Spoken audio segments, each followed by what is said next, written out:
Hello दोस्तों, नमस्कार। कैसे हैं आप लोग? मेरे YouTube channel English in Gurukul में आपका स्वागत है।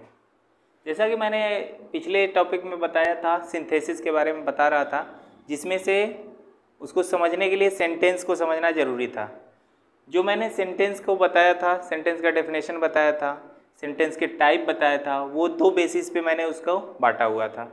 एक बेसिस था ये on the basis of meaning के बेस पे बांटा हुआ था, और दूसरा था स्ट्रक्चर के बेस पे, और उसमें मैंने सबका टाइप बस बताया था। और आज मैं इसके बारे में बताऊंगा, मीनिंग के बेसिस पे है, उसको मैं आज एक एक करके बताऊंगा, जो कि 5 टाइप का होता है: assertive sentence, interrogative sentence, imperative sentence, optative sentence और एक्सक्लेमेटरी सेंटेंस।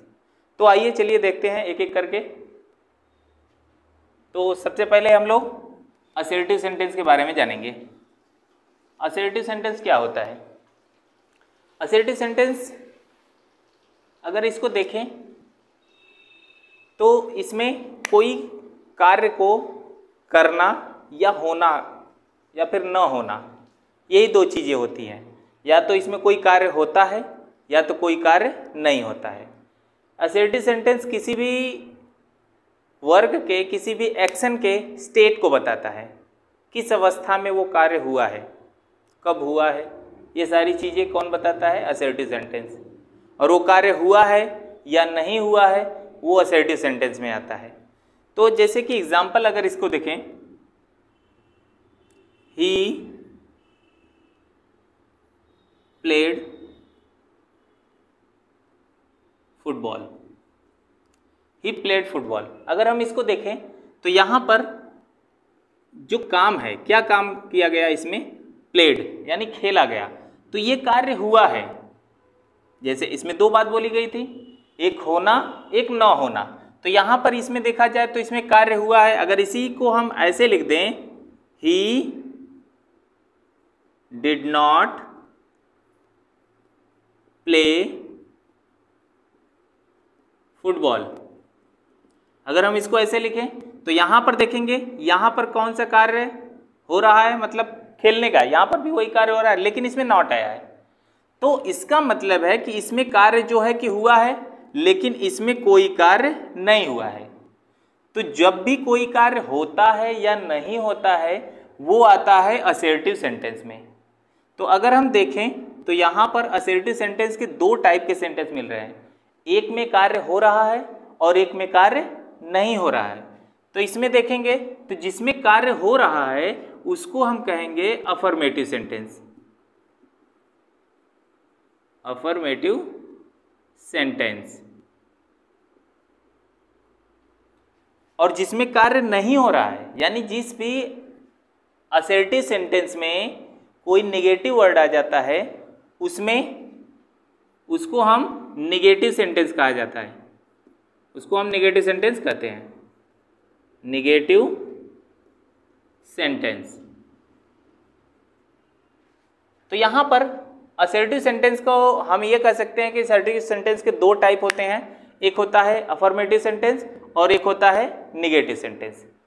तो यहाँ पर ये असर्टिव सेंटेंस समझ में आई बात? तो असर्टिव सेंटेंस तो समझ लिए। अब इसके बाद देख लेते हैं असर्टिव सेंटेंस को पहचानेंगे कैसे। इसको कैसे पहचानेंगे? अगर ये आया रहेगा तो कैसे पता चलेगा कि ये असर्टिव सेंटेंस है? तो असर्टिव सेंटेंस हमेशा किसी न किसी सब्जेक्ट से ही चालू होता है, सब्जेक्ट से चालू होगा और अंत में जो होगा फुल स्टॉप, ये फुल स्टॉप लगा रहेगा, ठीक है, फुल स्टॉप,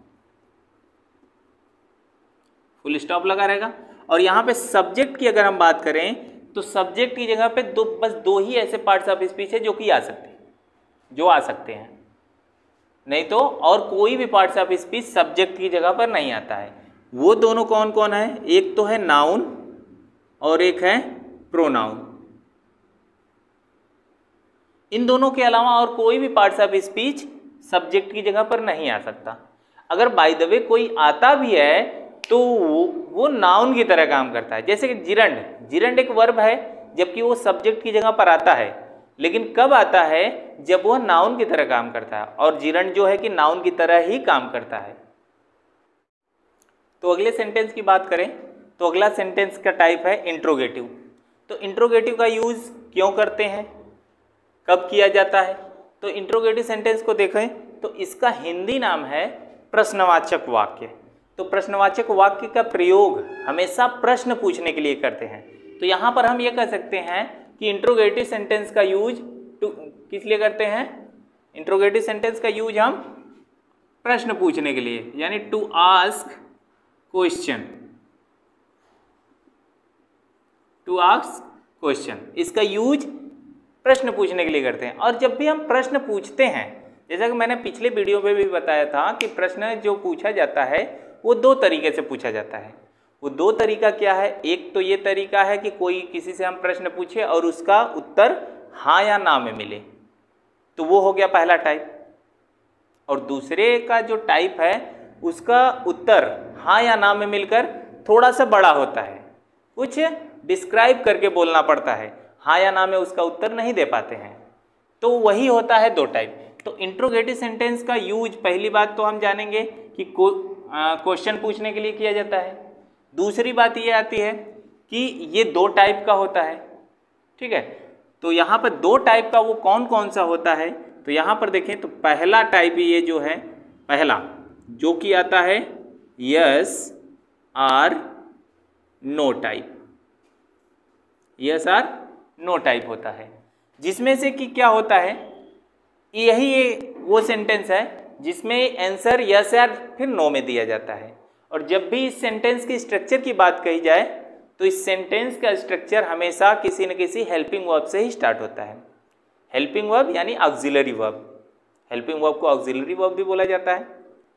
तो ऐसा हम कर सकते हैं, जैसे कि एग्जाम्पल के तौर पे अगर लें तो यहाँ पर did they eat food, did they eat food. तो यहां पर देखेंगे तो ये जो है डिड एक हेल्पिंग वर्ब है और लास्ट में क्वेश्चन मार्क आया हुआ है।